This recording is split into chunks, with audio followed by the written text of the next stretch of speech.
जय हिंद दोस्तों, वंदे मातरम। पश्चिम बंगाल की सियासत में एक बार फिर से ममता बनर्जी का जो दोगला चेहरा है वो सामने आ चुका है और ममता दीदी अब ना घर की रही है ना घाट की। वक्फ संशोधन अधिनियम 2025 को लेकर के उनकी राजनीतिक चालाकी अब पूरी तरीके से उजागर हो चुकी है। अप्रैल 2025 में जब केंद्र की सरकार ने इस बिल को दोस्तों पारित किया तो ममता बनर्जी ने इसे मुस्लिम विरोधी बता करके सुप्रीम कोर्ट तक लड़ाई लड़ी, लेकिन अब नवंबर के महीने में उनकी सरकार ने ही इस कानून को लागू करने का आदेश जारी कर दिया है। इसलिए अब राजनीतिक गलियारों में यह चर्चा है कि ममता कितनी बड़ी दोगली नेता है। ये यू टर्न न केवल उनकी अल्पसंख्यक वोट बैंक की राजनीति को बेनकाब करता है, बल्कि मुस्लिम समुदाय के बीच भी असंतोष की लहर पैदा कर रहा है। बंगाल में लागू नहीं होने दूंगी से लेकर के लागू अब करना पड़ेगा तक का यह सफर ममता बनर्जी के छलावे का आईना है। आइए दोस्तों इस पूरे कांड को विस्तार से समझते हैं और ममता बनर्जी की इस कायराना चाल की तीखी आलोचना करते हैं जो लोकतंत्र के नाम पर वोट की भूख को दर्शाती है। वक्फ संशोधन अधिनियम 2025 केंद्र सरकार का एक क्रांतिकारी कदम था जो वक्फ संपत्तियों की पारदर्शिता सुनिश्चित करने के लिए लाया गया था। इस कानून के तहत वक्फ बोर्डों में गैर मुस्लिम सदस्यों को शामिल किया जाना, विवादित संपत्तियों पर सरकारी फैसला करना और सभी वक्फ प्रॉपर्टीज का केंद्रीय पोर्टल पर रजिस्ट्रेशन अनिवार्य किया गया। इसका मकसद भ्रष्टाचार रोकना और संपत्तियों का सही उपयोग सुनिश्चित करना था, खास तौर पर जब देश में लाखों वक्फ संपत्तियां अवैध कब्जे या फिर दुरुपयोग की शिकार हो चुके हैं। लेकिन दोस्तों ममता बनर्जी ने इसे तुरंत माइनॉरिटी अटैक का हथियार बना लिया। 9 अप्रैल 2025 को एक सार्वजनिक सभा में उन्होंने जनता को संबोधित करते हुए कहा कि मैं किसी भी कीमत पर बंगाल में वक्फ संशोधन अधिनियम को लागू नहीं होने दूंगी। उस समय मुस्लिम समुदाय को लगा होगा कि ममता से बड़ा उनका कोई हितैषी नहीं है, लेकिन आज वो ठगा महसूस कर रहे हैं।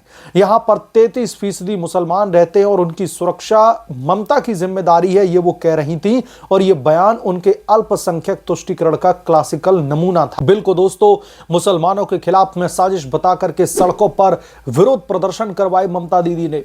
टीएमसी के कार्यकर्ताओं को भड़काया गया और सुप्रीम कोर्ट में चुनौती दी गई, लेकिन कोर्ट ने उनकी तमाम याचिकाओं को सिरे से खारिज कर दिया।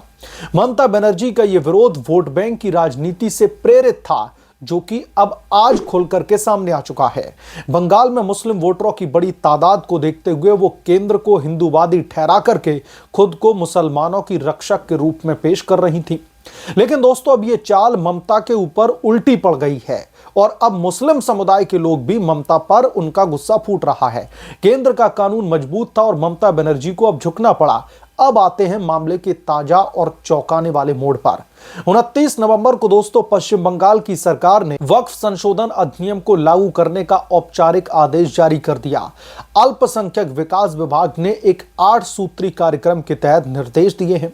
राज्य की लगभग 82,000 वक्फ संपत्तियों को विवरण उनका जो है वो 5 दिसंबर तक केंद्रीय पोर्टल पर अपलोड करना होगा। इसमें ओटीपी आधारित प्रारंभिक रजिस्ट्रेशन, संपत्ति विवरण दर्ज करवाना होगा। विवादित संपत्तियों को इस चरण से छूट मिलेगी, लेकिन विशेष अधिकारी नियुक्ति जिला स्तर पर वरिष्ठ अधिकारियों की निगरानी में 8 जिलों में हेल्प डेस्क बनाई जाएगी और राज्य वक्फ बोर्ड द्वारा रोजाना 2 से 4 बजे वर्चुअल ट्रेनिंग भी शामिल है। विभाग के सचिव पीबी सलीम ने सभी जिला अधिकारियों को पत्र लिख करके सख्ती से अनुपालन जो है सुनिश्चित करने का फरमान जारी कर दिया है।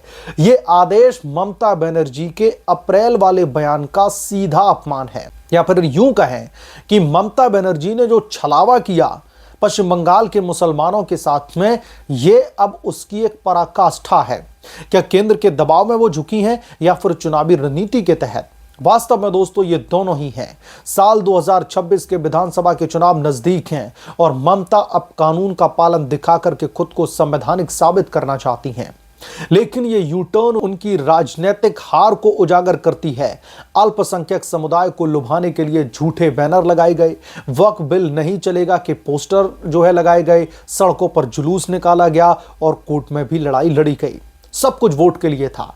अब दोस्तों जब कानून लागू हो गया तो चुपचाप आदेश जारी कर दिया गया। ये छलावा अब मुस्लिम समुदाय के बीच भी बहुत ज्यादा खटक रहा है। कई मुस्लिम संगठनों और नेताओं ने ममता बनर्जी पर धोखा देने का आरोप लगा दिया है, ये कहते हुए कि वो पहले रक्षा का वादा करती थीं, अब लागू करो का आदेश भी खुद ही दे रही हैं। ये कैसी डबल हिपोक्रेसी है ममता बनर्जी? ये असंतोष टीएमसी के वोट बैंक को चोट पहुंचा रहा है और भारतीय जनता पार्टी को इसका सीधे तौर पर फायदा मिल रहा है। ममता बनर्जी, आपकी ये चाल क्या है? अल्पसंख्यकों को गुमराह करने की, वक्फ बिल को हमला बता करके मुस्लिम वोटरों को भड़काना, फिर चुपके से उसी बिल को राज्य में लागू भी कर देना, ये राजनीतिक छल का नंगा नाच है। आपकी टीएमसी सरकार ने हमेशा से माइनॉरिटी कार्ड खेला है, सीएए एनआरसी का विरोध करके, पुलिस का दुरुपयोग करके और अब वक्फ बिल पर यू टर्न लेकर के। अगर आपको वाकई में मुसलमानों की इतनी चिंता थी तो अभी अपने स्टैंड से यू टर्न क्यों ले रही हैं ममता दीदी?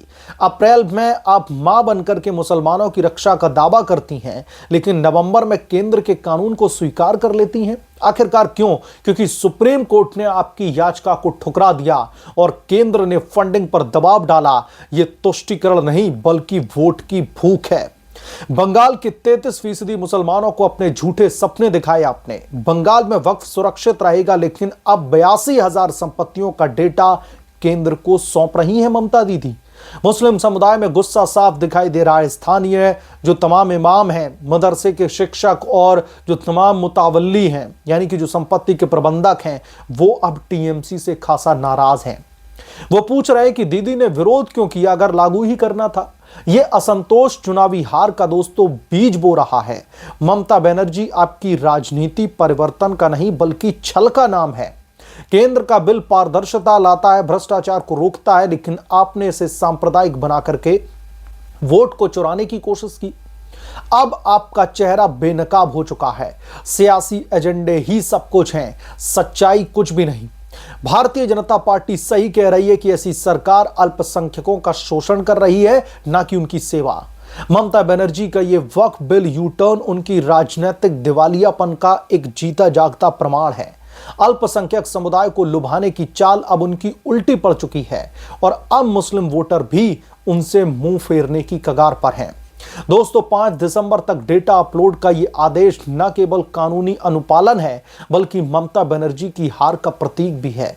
बंगाल के लोग अब जाग चुके हैं। तुष्टीकरण की राजनीति का अंत हो चुका है और 2026 के विधानसभा के चुनाव में जनता ममता को सबक सिखा करके रहेगी। यहां पर समझने वाली बात यह है कि ममता बनर्जी ने किस तरीके से पश्चिम बंगाल के माइनॉरिटी के साथ में एक बहुत बड़ा छलावा किया है। जब ममता बनर्जी इस वक्फ बिल का विरोध कर रही थी, जो संसद से पारित किया गया था जिस कानून को, जब ये इसका विरोध कर रही थी दोस्तों, तब भी इन्हें ये पता था कि किसी माई के लाल में ये ताकत नहीं है कि इस बिल को पश्चिम बंगाल के सरजमी पर लागू होने से रोका जा सके। ये ममता बनर्जी भी अच्छी तरीके से जानती थी, लेकिन ममता बनर्जी को तो वोट बैंक की राजनीति करनी है। मुस्लिम समुदाय में यह दिखाने की कोशिश करनी है कि इनसे बड़ा उनका कोई मसीहा नहीं है और सबसे बड़ा जो इनका पॉलिटिकल नैरेटिव था वो ये सेट करना था कि मोदी सरकार जो ये बिल लेकर के आई है, ये बिल उनके लिए पूरी तरीके से अनुचित है। ये मुस्लिम समुदाय के खिलाफ में ये बिल है, उनको परेशान करने के लिए ये बिल है और घुमा फिरा करके हर चीज को सीएए और एनआरसी से जोड़ दिया जाता है। तो ममता बनर्जी ने अपना पॉलिटिकल माइलेज के लिए वहां की जनता को गुमराह भी कर लिया। वहां के जो मुसलमान हैं उनके प्रति प्रधानमंत्री नरेंद्र मोदी और केंद्र सरकार के प्रति नफरत का बीज भी बो दिया। लेकिन असल में सच्चाई दोस्तों क्या थी? केंद्र सरकार का यह बिल दरअसल इतना ट्रांसपेरेंट था कि इसमें मुस्लिम समुदाय के हित को ही ध्यान में रख करके बहुत सारे जो है संशोधन किए गए थे। और जब ममता बनर्जी ये जानती थी कि यह केंद्र सरकार के द्वारा पारित किया गया बिल है, इसको कोई भी नहीं रोक सकता, इसको पश्चिम बंगाल में लागू करना ही होगा, तो फिर ममता ने यह राजनीतिक नौटंकी क्यों की? और यही अब मुस्लिम समुदाय के जो कुछ बुद्धिजीवी लोग हैं वो ममता दीदी से पूछ रहे हैं कि ममता जी, जब ये यहां पर लागू होना ही था तो फिर अपने विरोध के नाम पर, हमारी रक्षा के नाम पर यह राजनीतिक ड्रामा क्यों किया? यह राजनीतिक रायता क्यों फैलाया जिसकी वजह से पूरे प्रदेश में धरने प्रदर्शन किए गए? मुस्लिम समुदाय के लोग इकट्ठा हो गए सड़कों पर धरना देने के लिए कि केंद्र सरकार उनके लिए उनके खिलाफ में ये बिल लेकर के आई है। तो ये सब कुछ ममता की तुष्टीकरण का एक बहुत बड़ा उदाहरण है कि ममता बनर्जी ने कैसे एक माइनॉरिटी वाले समुदाय को परेशान करने के लिए, उन्हें गुमराह करने के लिए लगातार इस तरीके के स्टेटमेंट दिए जो उन्हें ये उम्मीद जगाते रहे कि वो अगर ममता के साथ में खड़े तो कम से कम ममता इस बिल को लागू नहीं होने देंगी। लेकिन केंद्र का कानून है, ममता कैसे रोक सकती थी और अब लागू करना पड़ा है। इसलिए अब तमाम मौलाना ये पूछ रहे हैं कि ममता हमारे साथ में ये राजनीतिक छलावा क्यों। आप क्या सोचते हैं इसके बारे में, कमेंट करके जरूर बताएं। जल्द मिलूंगा किसी दूसरे बड़े अपडेट के साथ में, तब तक के लिए धन्यवाद। अगर आप लोग चैनल पर नए हैं तो प्लीज चैनल को सब्सक्राइब कर लें और साइड बने बेल आइकन को जरूर प्रेस करें ताकि जब भी मैं कोई बड़ी खबर लेकर के आऊं तो इसकी जानकारी सबसे पहले आपको मिले।